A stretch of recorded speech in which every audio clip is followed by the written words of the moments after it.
Once a giant, always a giant. For me, it's only a giant. What's going on YouTube? Dicky546. Definitely hit that subscribe button if you're new. Like the video if you like the video. And I won't tell if you click that bell.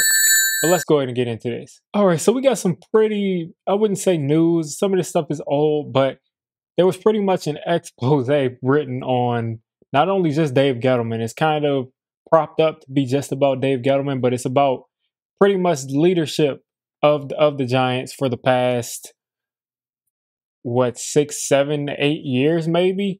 Mostly highlights Dave Gettleman. Also talks about John Mara. Not much about Joe Judge, about how he does things. So the secrets are still kind of tight with how he does things, but a lot on Dave Gettleman and John Mara and Director of Player Personnel, Chris Mara, John Mara's brother.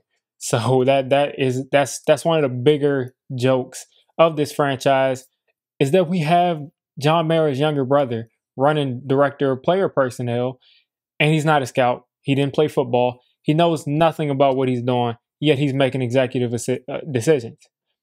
So to start this off, I wanted to highlight just a couple of points that I saw in this article. This article was written by Ty Dunn on Twitter. You probably have seen him before, but he wrote the article, two-part article, huge, long-winded article.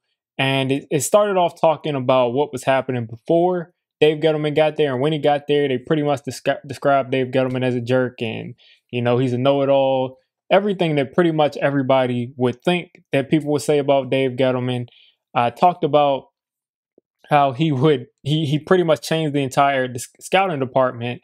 And he moved them from doing, giving players, kind of separating players into different categories of like, these players are fast and smart, or these players are slow and tall, or they separated players into a lot of different categories before with Jerry Reese and with Ernie Accorsi and George Young.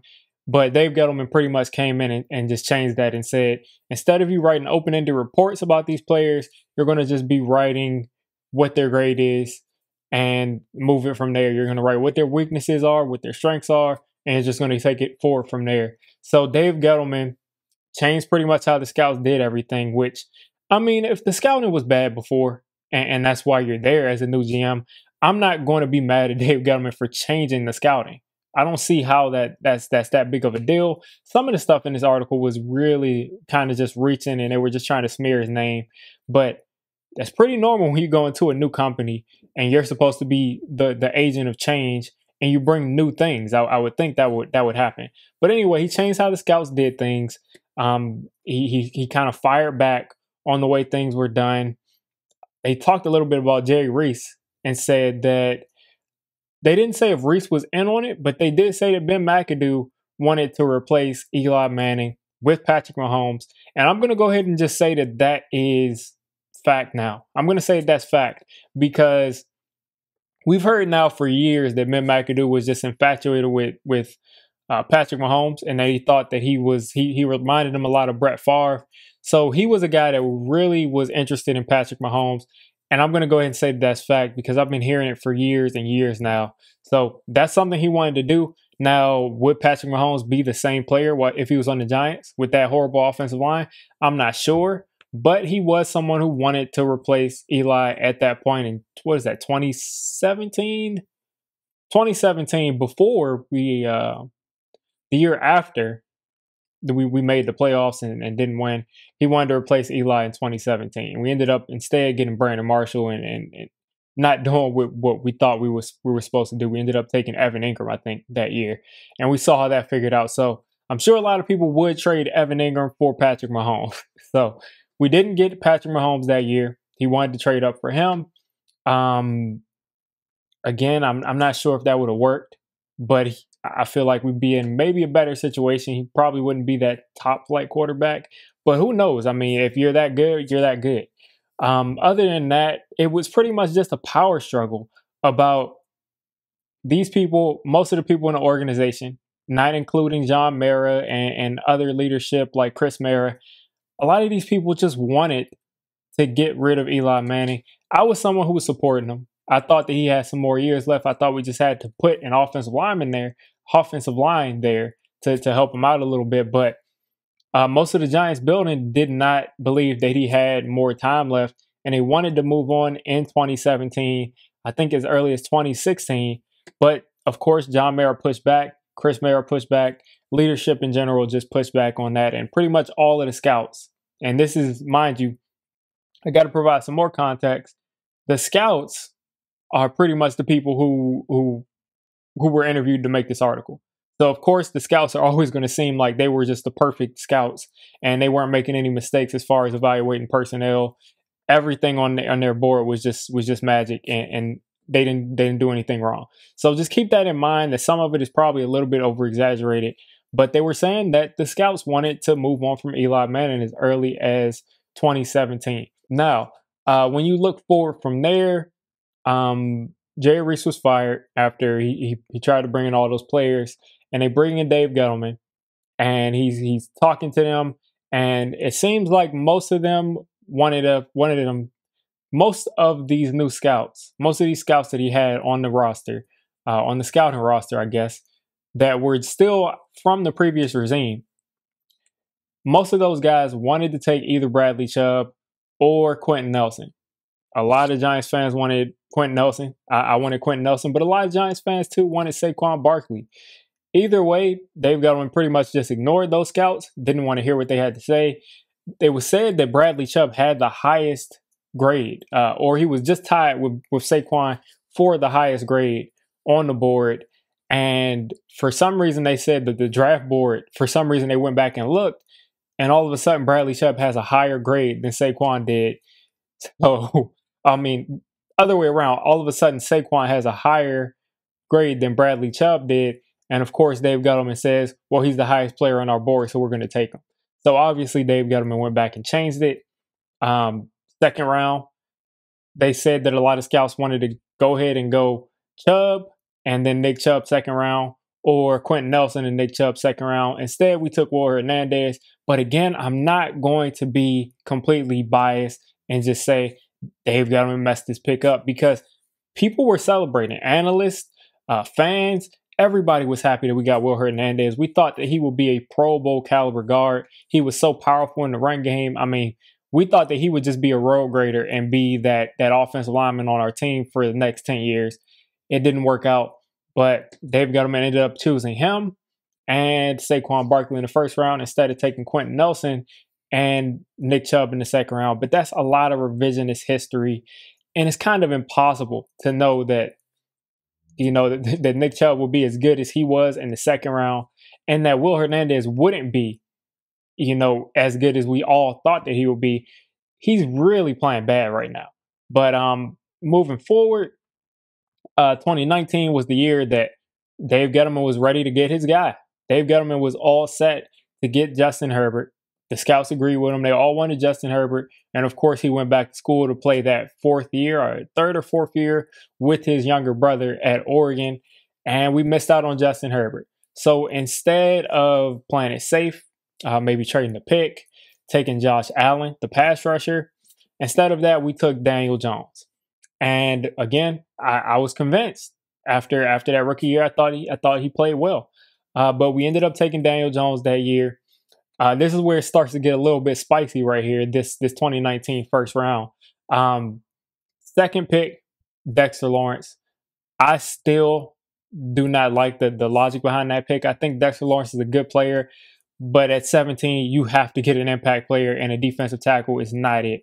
Just telling you, it's not it. A 340-pound man is just not it, and he's not controlling the line of scrimmage the way that a Vita Vea does. So at this point, he's not worth that first round 17th overall pick at his position. It's just positional value, people. It's just that simple. And then we trade back into the first round, not because of Dave Gettleman, but because of Pat Shurmur. Pat Shurmur was dead set on the Giants drafting DeAndre Baker.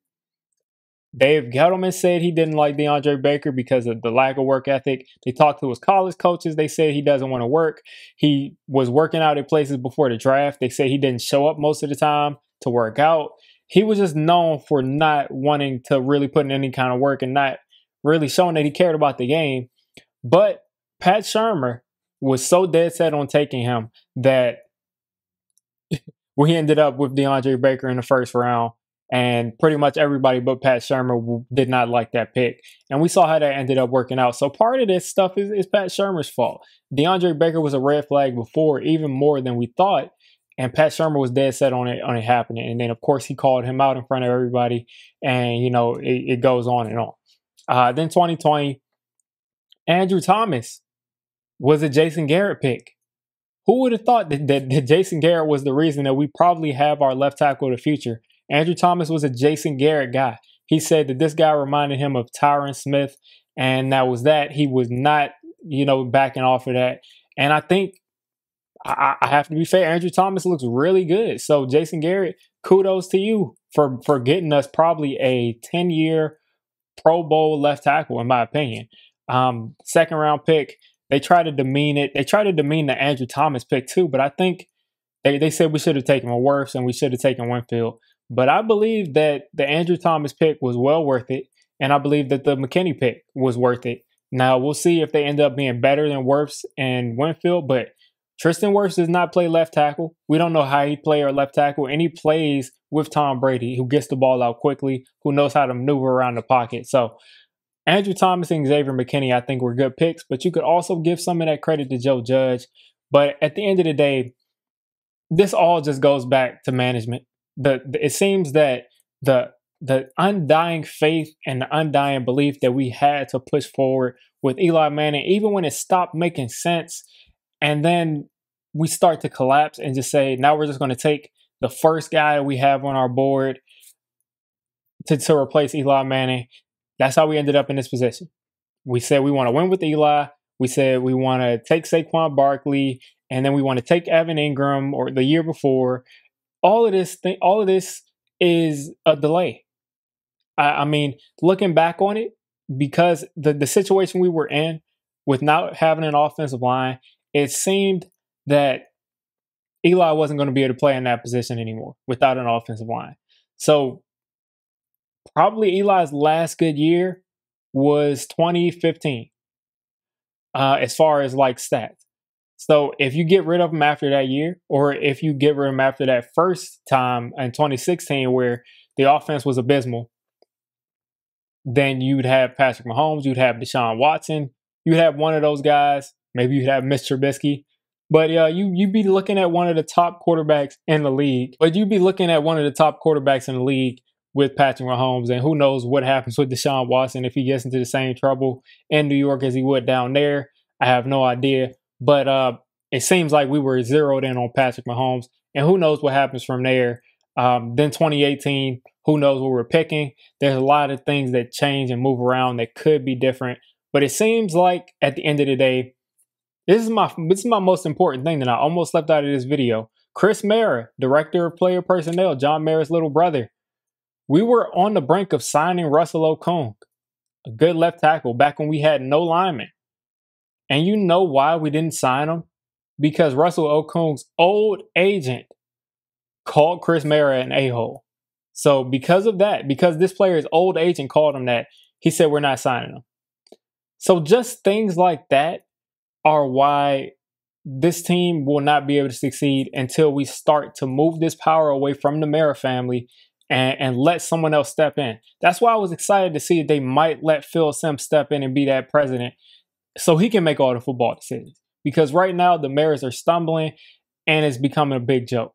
So to stop the Giants from becoming a laughingstock of the league for the next 20, 30 years, and until, I mean, to be frank, until these people are no longer here, we have got to make wholesale, huge decisions, and the power has to be taken out of their hands as far as football decisions.